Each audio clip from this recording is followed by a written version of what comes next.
Good morning, everybody. My name is Apollo, and welcome back to Dream Daddy. Now, I'm actually surprised. This series is actually going really well. You guys seem to really enjoy it. So, yeah, obviously I'm going to continue this. So, we're right back up where we left off. We just went on a date with Joseph, but that didn't go so well. Apparently, he doesn't like lying. So, yeah, dad book. Apollo, listen. This is you from the past? What? Apollo, listen, this is you from the past. Whoa, how'd this happen?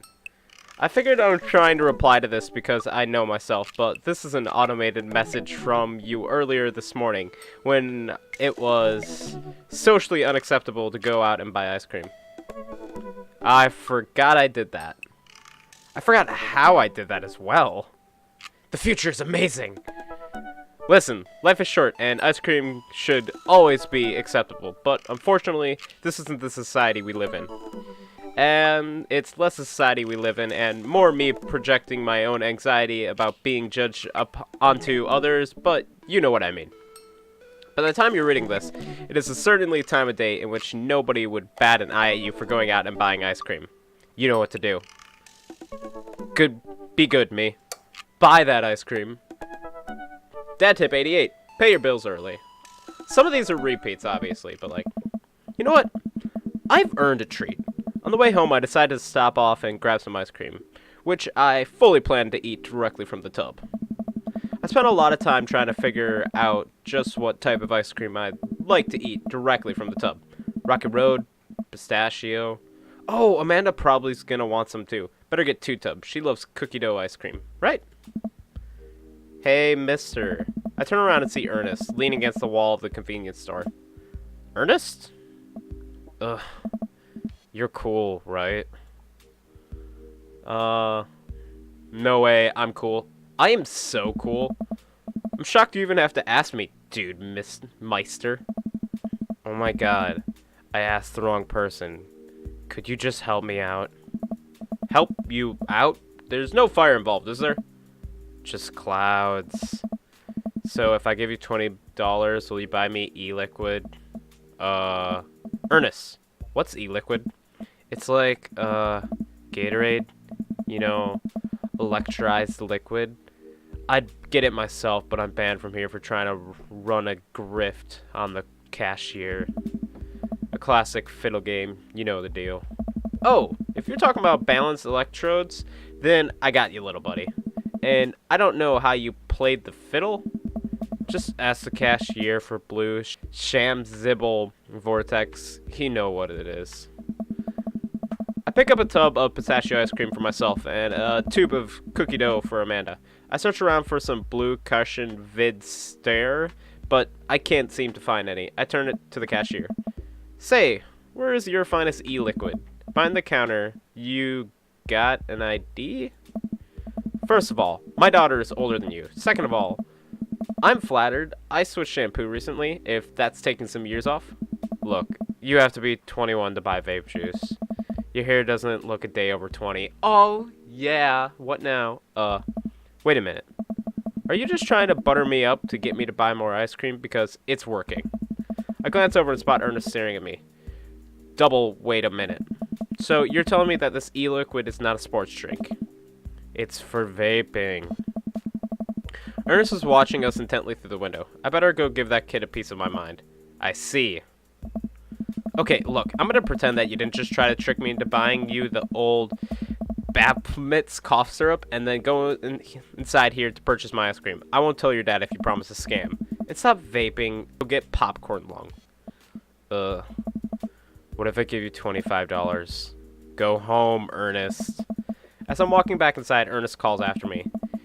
You can get popcorn lung from microwave popcorn, you know. I no longer trust this child, but the more Norton strikes fear into me. The mere notion strikes fear into me. I'm stupid, remember? I go back inside to complete my purchase with a good cashier. Thank you, kind sir, for your time and generous hair compliments. You got it, bub. I glance out the window to see Ernest still outside. Looks like he's trying to get some other poor sap. Guess I should go outside and save this other guy some grief. Wait a second. That's definitely a cop. Oh boy. I grabbed my tubs of ice cream and pulled outside. Ernest was already face down on the hood of a squad car. Ernest, did you seriously just try to get a cop to buy you e-liquid? Do you know this kid? I'm friends with his dad. My daughter goes to school with him. Never met him either. I'm friends with his dad. Yeah, we live in the same cul-de-sac. I know his dad. Listen, he's a good kid, and I'm this boy's father. I turn around and see Robert walking up the street towards the convenience store. Ernest, what are you doing? I want a lawyer. First of all, good first instinct. Remember that you're not required to answer any question from a police officer without a lawyer present. You're the boy's father? Oh, yes, sir. Ernest likes lash out at me like this ever since the accident. Oh, I don't like talking about it. That's fine. Robert gets a wistful twinkle in his eye. It all started 7 summers ago. My hair was long then. Nah, metal was still in style. Ernest and I were down in the Florida swampland scavenging for... Sir, I can leave you to take it from here. Sounds good. Thanks, officer. Ernest, come along now. You'll be cleaning grout from the rain gutter for a week thanks to this transgression. The police officer gets in his car and drives off. I'm stunned by how cool Robert was just there. Thanks. I want to say... Richard? Ouch. Don't mention it, Hemingway. Got in trouble plenty of times in my life. Just trying to do a good deed for the day. Will you buy me e-liquid if I give you $20? Child, I will end you. Hey, Paulo. Will you walk Ernest home with me? Sure. Wow, it's almost like everyone in this town has the same voice. I wonder if it's because I'm just terrible at voice acting. That, and also, I don't think people really enjoy my other voices. So, Ernest runs ahead. Presumably, he won't want to be seen with us, which is the thing I think kids do. He reminds me a lot of myself when I was his age. Well, maybe I wasn't as dumb. Seems like he tortures his dad. Seems like he tortures just about everyone. He even stole your wallet. What? No, he did. I pat my back pocket. I packed the rest of my pockets. He stole my wallet! Why are you doing this to yourself? What? Robert points at my tubs of ice cream. One of them's for Amanda. I have no qualms with the quality of ice cream you purchase. It's a perfectly respectable amount of ice cream. It's the quality I'm talking about. Oh, quantity. You work hard, Apollo. You're a good dad. Don't you think you deserve top-shelf ice cream? This is a conversation we're having, but these were on sale. If you're going to treat yourself, go big or go home. Real vanilla bean. Real pistachio. You deserve it. Thanks, Robert. We arrive at the cul-de-sac, and Ernest runs into his home. That boy is the reason we didn't get prizes in cereal anymore. Catch you around, Apollo. Robert tosses me my wallet. I catch it with a surprised look on my face. I stole it back. Keep it in your front pocket or use a chain like back in the ska days. Back in your ska days. Smell you later. Alright, Gary. See you, Robert. I go back inside my home, ready to spend the rest of my night with 2 tubs of ice cream and also Amanda. Tire pressure. You've got dads. Alright, so I went on a date with Craig. I went on a date with Joseph. Kinda want to go on a date with Robert. But then, like, okay, so Robert's this one. When the internet gets sentient and decides to destroy us all, you know I'll be using this information against us, right? On a Friday night, you're most likely to make a deal in an alleyway, have it go badly. Who's the cop? Who's the Kamisha? I trusted you, Miko. If you have one thing that does a gun, what are your turns on? Don't talk to me. Alright. What is your ideal date? Grave robbing. I hope we go grave robbing. Dad tip 29. Medicine is not always the best medicine. Very true. I've recently had a cold, and instead of taking like cold medicine, I've just been drinking tea and working out. Really works, actually. Robert was pretty nice. A little odd, but nice. And ruggishly handsome. We should hang out. I type out a message to him on Dadbook. Hey, Robert. Good seeing you again at the cookout. Want to go grab a drink? I sit there a couple seconds, hoping he'll message me back. Hey, it says that he read my message. I anxiously wait for a response. Twirl my thumbs, watch cat videos on the internet. I start down a rabbit hole of cat videos, and Robert quickly vanishes from my mind. I don't realize how long I've been doing this. By the time I watch maybe my 30th cat video, Robert packs back into my mind. I jump back over to Dadbook to see if he responded yet. Nothing. Well, I guess this guy's busy. I might as well make the best of my day. Is he ignoring me? I get up and walk in the living room, then sit down and turn on TV. History Channel. Ooh, Naked and Afraid, catching the deadliest ancient aliens is on. I'm so cold. I'm so scared. At this rate, I don't think we're gonna catch those aliens by day 50. I'm having trouble following this. Ancient astronauts theorists predict that being naked makes you 10 times more likely to find ancient aliens. Some suggest that aliens are fascinated with the human physique. Most notably, the butt. Okay, I'm back in. I lose several hours to whatever the hell that was. Sighing, I get up and walk around my house. My stomach grumbles. Time for lunch. Huh? Well, I guess it's time for old Chef Lear to cook a gourmet delicity. I walk over to the refrigerator and open the door. Make a sandwich. Mustard jar. Let's make a sandwich. I'll make a sandwich in its entirety while standing there. Who needs plates? The sandwich. A lost art. I admire my work for a second before I clumsily drop the entire thing on the floor. No! I look around and remember that Amanda's not home. This is still good. Salvageable. 5-second rule, right? This is literally me as a father, and I'm so happy. I reassemble my sandwich, peeling pickles off the floor and putting them back where they belong. In my mouth. Wait. I'm a wreck. I finish my sack and walk around the house some more. Bored. When's Amanda coming home? Oh, I just remembered something. Yeah, I messaged Robert and he never messaged me back. We were packing up the old house, we found an old basketball hoop that I would hang off a door. I should really bring it back to the living room together. It would really bring the living room back together. I wonder where I put that. I spent a couple minutes poking around my new place until I find it. After installing it above one of the doors in the living room, I'm ready to dunk. Come on and slam! I take a leap from the free throne line and rocket that sucker back down the net. The crowd goes wild. And welcome to the jam! I pick up from 3-point line, breaking ankles and skinning a fadeaway. And I forgot the rest of the words to this song. Because it's mostly just get up and slam and welcome to the jam. No look behind the back hook shot. Everyone's on their feet. Something Space Jam. I managed to just barely defeat myself at horse before Amanda comes home. Then we cook dinner together. We're proud of ourselves for not even coming close to burning down the house. Afterwards, Amanda and I dig into a carton of ice cream over an episode of Chopped Toddler Tournament. Oh my god. What you have in front of you is a scarcely distinguished sweet potato with a brown sweet demi-glazed with cream fichette, of course.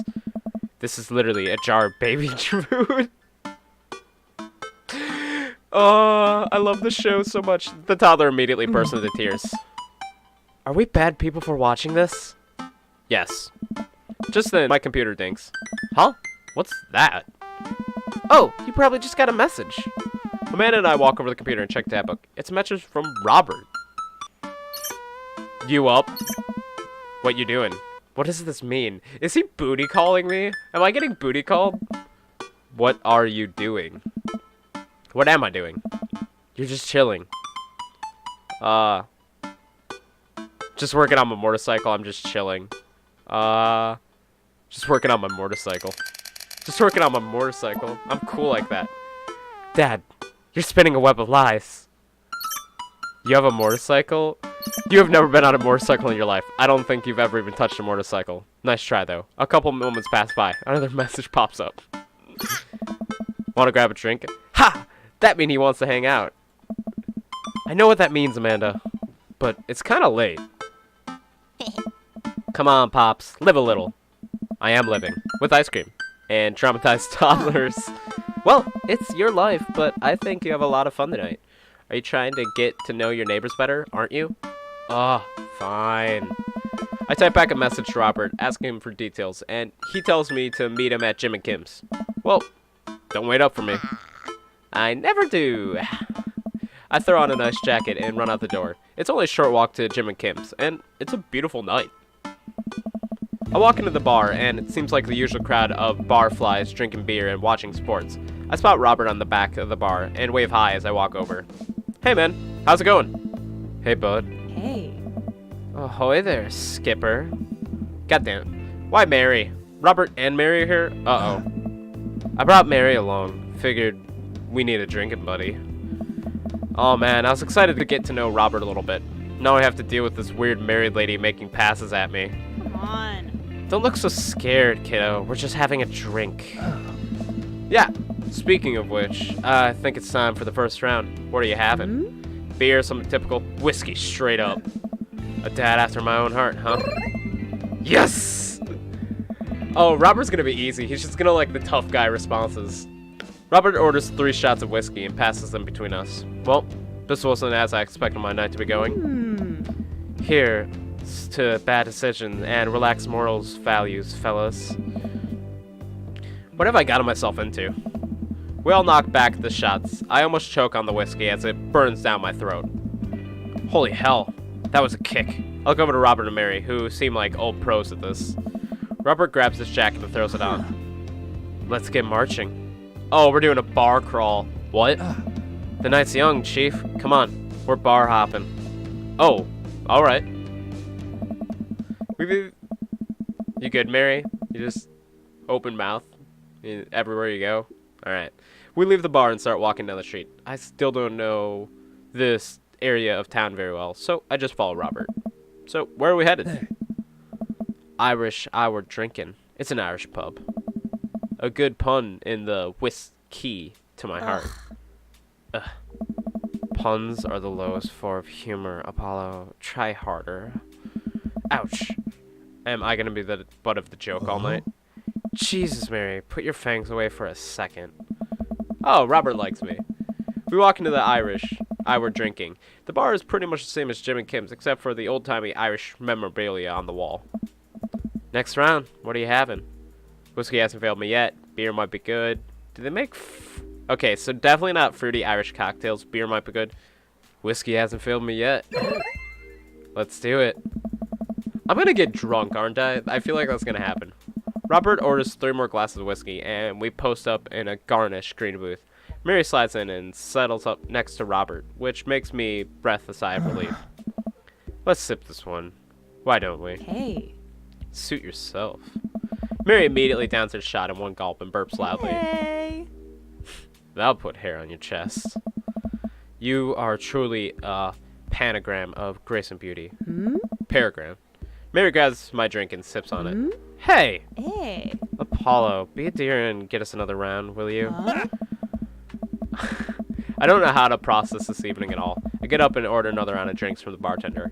As I head back to see Mary and Robert having a lively conversation. Robert roars with laughter. I don't think I've even seen this guy smile, let alone laugh. I take a seat across the booth from them and pass out the drinks. So, Edith's kids snuck some pop brownies onto the table at the last bake sale, right? And I spot this large hemp sweatshirted gremlin in the act.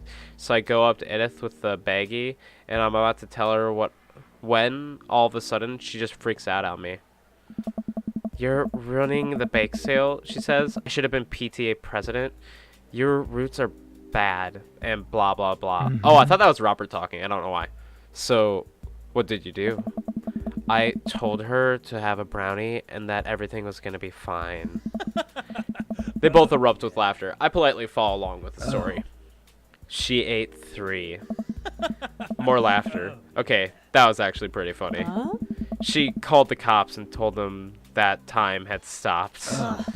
Mary looks directly at me. Do you smoke weed? What? Hey. You know, the devil's lettuce? Hey. I have 2 big fat blunts in my purse right now. Want a blaze? I'm a law-abiding citizen. You with the feds? What? No? Alright, so I don't. Never gonna do it. Don't plan on it.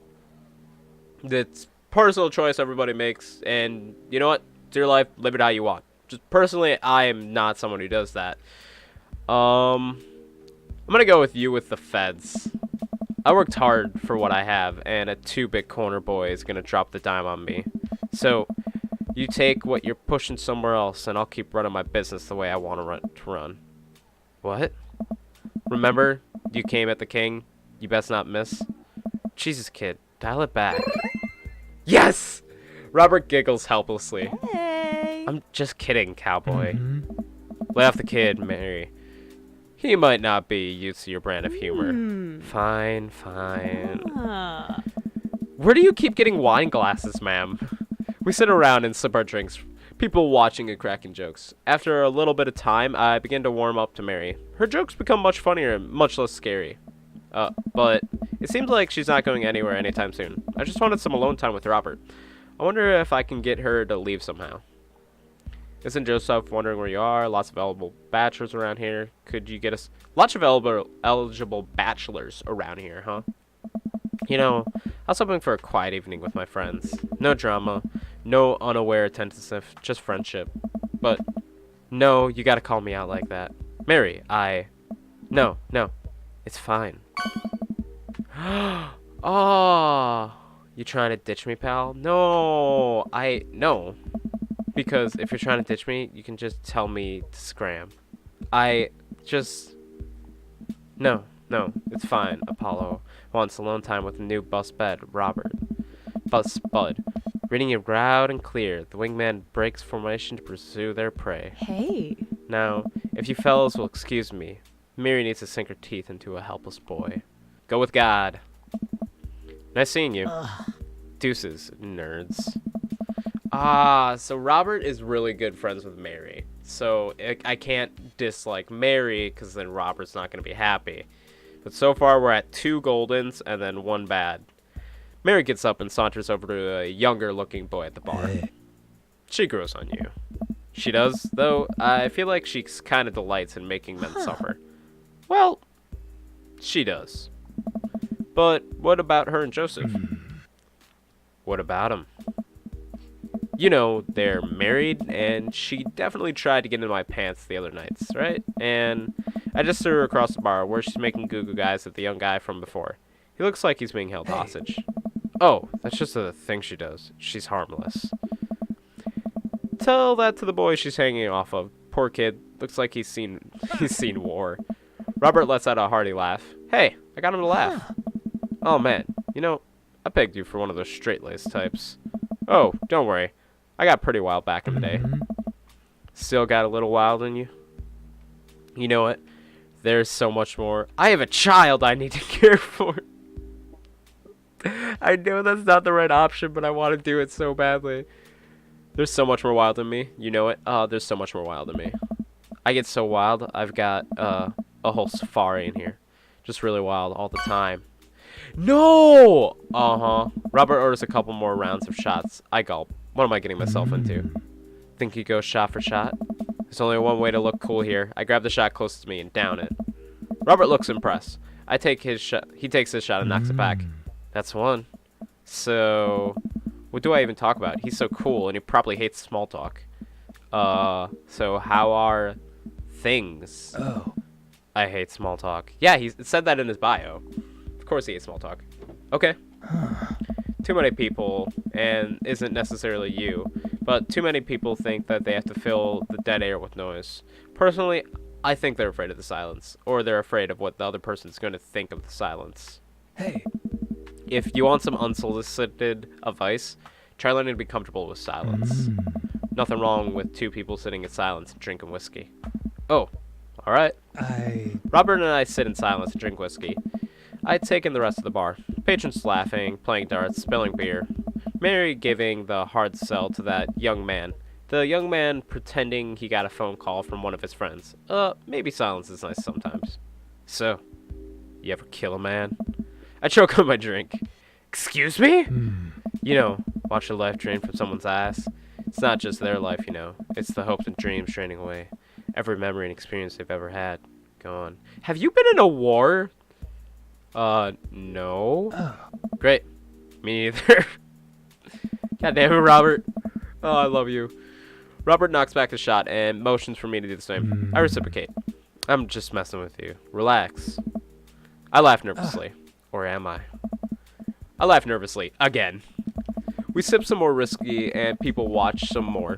Mary has her sights set on another man after the other one excused himself to the bathroom and I assume crawled out the window.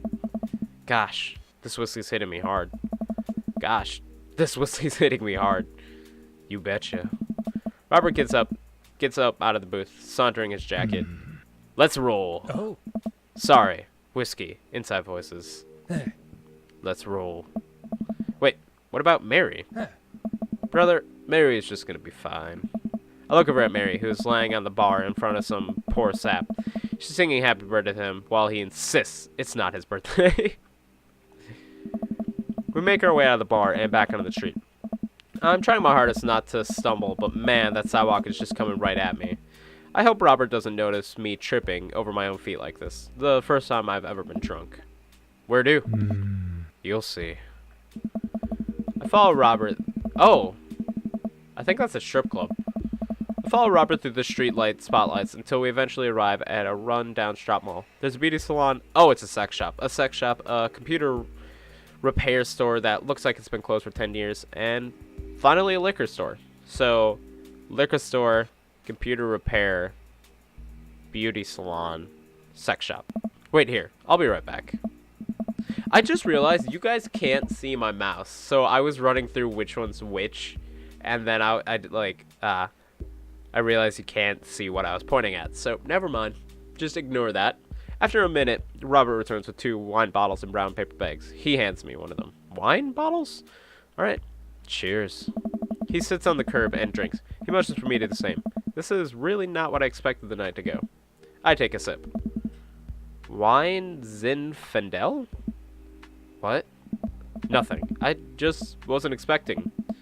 It is delicious, fruity, and refreshing. Don't judge me. I started to say something, thinking of his lecture about valuing silence earlier, and stop. I sip on my wine and watch cars drive by. Let's throw rocks at shit. What? Robert suddenly hurls a rock at a stop sign. The ding echoes throughout the empty parking lot. That felt good. He presses a stone into my free hand. Now you try. I don't know. With feeling. I look at the rock in my hand and look at the stop sign. Back of the road. Back at the stop sign. I know what has to be done. I got a problem with authority. I'm sorry. This one's for you, Papa.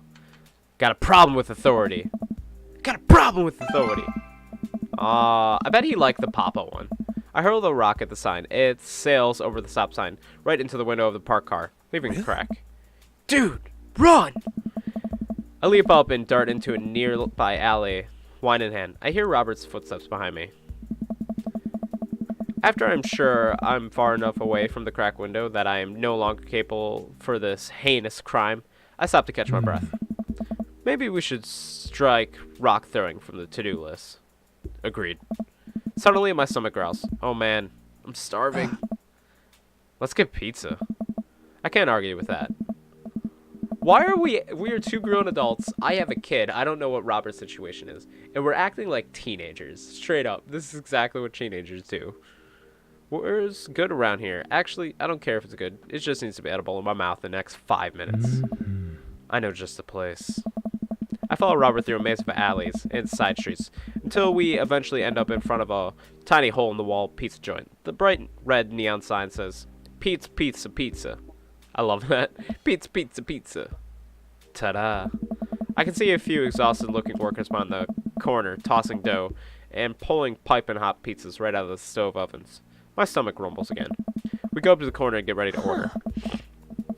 Can I get 2 slices of Hawaiian pizza? Oh wait, Apollo, are you cool with pineapple on pizza, right? Of course! Pineapple belongs on pizza. I am sorry, that is my stance. We wait a minute for our pizza to come out of the oven. I'm practically drooling at the smell. The cashier hands us each a giant slice on a paper plate, so serrated with grease that I'm worried it will fall apart. We take our pizzas outside and wander through the alleyways as we eat. I take a bite. It's absolutely delicious. Pineapple is truly the best pizza topping. You said it. Man, I feel way better now. You and me both. We hear noises coming out of a slightly ajar door in the alleyway. Robert looks at me excitedly. Got any more of that wild in you? You betcha. I'm so tired, but I love my daughter and I should go home if that's alright. You betcha. Good on ya. Robert and I slide into the door open and peek inside. It's completely dark except for some flickering lights. We slowly creep forward, cautious not to be heard or seen. Oh, we're in a movie theater. Shh. Don't shush so loud. Shh. We come to the end of a hallway and find ourselves sitting in front of a movie screen. Oh, that makes sense. Did we really just sneak into a movie theater like a couple of teenagers? What we've been doing all night is nothing but teenage stuff. No, talking during the movie. We look into the audience, and I'm surprised to find it's almost completely empty, save for a few rows of teenagers in the front. They look annoyed when they notice us. Rubber starts making his way to the very back of the theater, and I follow him. We settle in with our wines and try to make sense of the movie. It's a romantic comedy, I think. A young man is frantically trying to get through New York to find the woman that he finally realized he's in love with. So every love movie ever, kiss already. There's nobody to kiss yet. You just want him to kiss the taxi driver? Hell yeah. The kids down the way notice us heckling. One of them speaks up. Hey man, Ernest, why are you in a romantic movie? Hey man, keep it down. Oh, damn. That's Ernest Hemingway, Hugo's kid. Ernest! Hey Ernest, I know you. It's me, your neighbor. Hi. Ernest turns back around, embarrassed. I turn back to Robert. He kissed anyone yet? It turns out that, yes, he did kiss someone. He made his way out of a tiny island near New York to profess his love for the woman, who for some reason he knew would be there. She tells him that they hit the jackpot. He says that they had, but I think there's some subtext I'm missing here. Boo! Love is dead. Shut up, it's beautiful. No, you shut up. Ernest grumbles. The credits start to roll. I stand up. Robert immediately pulls me back down. Hundreds of people worked on this very way to make this film happen, and you're just gonna sit here and appreciate them. Oh, okay. Look at that. Eliza Shellback. She worked really hard. I bet she did a lot of good, wardrobe design. Thank you, Elizabeth Shelton, for that beautiful film-going experience. And Peter Anders, catering. Fed a bunch of people so that way they could have the energy to do their jobs. What a guy. We let the credits roll while Robert individually thanks every member of the crew. Once it's finally over, we make sure no animals were harmed in the making of this film, and we leave the movie theater. We stumble in the theater parking lot, polishing off the rest of our wine. Hey, assholes. Out of nowhere, a rock flies through the air and hits me on the knee. My knee! What the hell? Ernest's friend standing in the alleyway, blocking our exit. Oh, what do you guys want? Why'd you go and throw a rock at my knee? This is my good knee. My orthopedist is gonna be pissed. Ernest tossed another rock up and down in his hands. What's wrong with this kid? You ruined my movie theater going experience. Now you have to pay. Oh, well, I don't have any cash on me right now, and like, movies got really expensive. Ernest huckles another rock to my knee. I'm able to jump out of the way, but I didn't properly stretch before physical activity, and I'm probably gonna feel super sore in the morning. We ruined it for you? That movie was pretty crappy in the first place. Hey, you take that back. That was a beautiful love story with really genuine acting. You call that good acting? What Clintus mainstream slob have you been served your entire life? What? Have you ever even seen any Michael Powell? A Matter of Life and Death, 1946. Easily the toughest 5 minutes of love you'll ever witness. Listen, man. Excuse me? No, you listen. That popcorn ass traveling the mass media shoveling down your throat will only make you dumber and sadder. You of all people should strive for higher standards in your art consume. Your name is Ernest Hemingway, for Christ's sake. Oh, no, now you've done it. Ernest rushes Roberts, screaming like a banshee. Ugh! I drive before Ernest and Robert, trying to stop the kid, who lunges forward, kicking me as hard as he can in the knee. Fuck, my knee! Robert goes in between Ernest and myself. It's as if he's seeing red. Fuck, my fucking knee hurts. How dare you? Alright, buddy. Talk like punk, get hit like a punk. Robert scares up into a boxer stance. Queensbury rules. 3-minute rounds with 1-minute rest in between. No lobos, push hooks, J-grabs, or high blows. What? What? And don't even think about pulling an illegal turnstile. That's an automatic deduction of 3 points. How dare you? You have to designate a second if you're unable to fulfill your role as main duelist. One of your friends over there looks like he's enough useful velocity to handle it. Hey, man, I don't want to get dragged into this. That movie sucked. It's too late. You two are bloodbound. If he dies, you die. Sorry, I don't make the rules. Talk to Queensbury. We're just gonna go. Ernest's friends whirly back away. Robert calls after them. Queensberry Association will hear about this and consuming better content. One of the teens are safely out of earshot. Robert turns to me. Were you about to actually fight that kid? Are you kidding me? I would never hurt a child. That would be dissipate. Oh. I throw the rules at them, though. They always bolt. Nobody wants a Queensberry sanctioned throwdown. But, full disclosure, I made half of that up. Wow. Hey. See, you don't even have to know the rules. You just gotta make them up.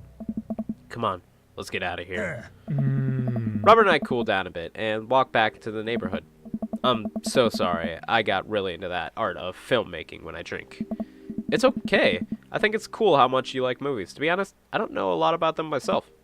Buddy, I got so much to show you. You ever seen any Sam Filler? I haven't. Filler's cash. Thanks for defending my honor. Thanks for dinner in a movie. Thanks for the adventure. Thanks for dinner and a movie, I guess? I'm gonna go with the adventure. Thanks for the adventure. Robert, adventure's all I got, buddy. Robert throws an arm around my shoulder, and we drunkenly belt out tunes all the way back. We finally get to his doorstep. This was an interesting night.